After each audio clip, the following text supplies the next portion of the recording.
জ্যামাইকার ইতিহাসে সবচেয়ে ভয়াবহ হ্যারিকেনের নাম এখন মেলিসা। ২৮ অক্টোবর স্থানীয় সময় সোমবার সকালে ঘূর্ণিঝড় মেলিসা ক্যাটাগরি 5 শক্তি নিয়ে ঘণ্টায় প্রায় ২৯৫ কিলোমিটার বেগে আঘাত হানে দেশটিতে, যা এখনো পর্যন্ত দ্বীপরাষ্ট্রটিতে আঘাত হানা সবচেয়ে শক্তিশালী hurricane.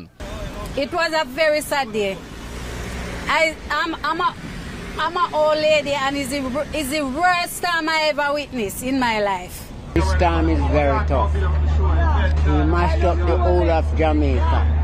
People live on the road now. ক্যারিবীয় সাগরে অস্বাভাবিক উষ্ণ পানির উপর দিয়ে এগিয়ে আসার সময় মেলিসা দ্রুত শক্তি সঞ্চয় করে। মাত্র ২৪ ঘন্টার মধ্যেই এটি সাধারণ ট্রপিক্যাল ঝড় থেকে পরিণত হয় ভয়াবহ ক্যাটাগরি 5 ঘূর্ণিঝড়ে। বিজ্ঞানীরা বলছেন, এই দ্রুত তীব্রতা বৃদ্ধি এখন নতুন বাস্তবতা, যেখানে উষ্ণ সমুদ্রের কারণে ঝড়গুলো অল্প সময়ে অনেক বেশি শক্তি অর্জন করে বিধ্বংসী ঝড়ে রূপ নিচ্ছে। মেলিসার আঘাতে পুরো এলাকা পানিতে তলিয়ে যায়, অসংখ্য ঘরবাড়ি বিধ্বস্ত হয় আর বিদ্যুৎ বিচ্ছিন্ন হয়ে পড়ে প্রায় ৭৭% মানুষ। সেন্ট এলিজাবেথের একমাত্র সরকারি হাসপাতালটি বিদ্যুৎহীন হয়ে পড়ে এবং ভবনের একটি অংশ ধসে যায়। We need a lot of help. People are frustrated in getting gas.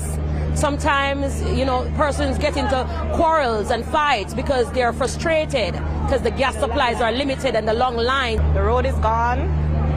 Houses were washed away. People lost their lives. People that I know personally, they are gone.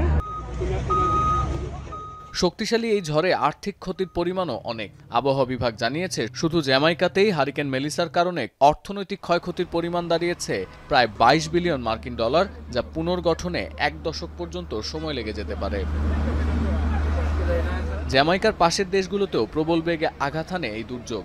হাইতিতে ঝড় সরাসরি আঘাত না হানলেও টানা কয়েকদিনের ভারী বৃষ্টিতে দেশটির দক্ষিণাঞ্চল প্লাবিত হয়। পেতিত গোয়াফ শহরে নদীর পানি বেড়ে ভেসে যায় বাড়িঘর।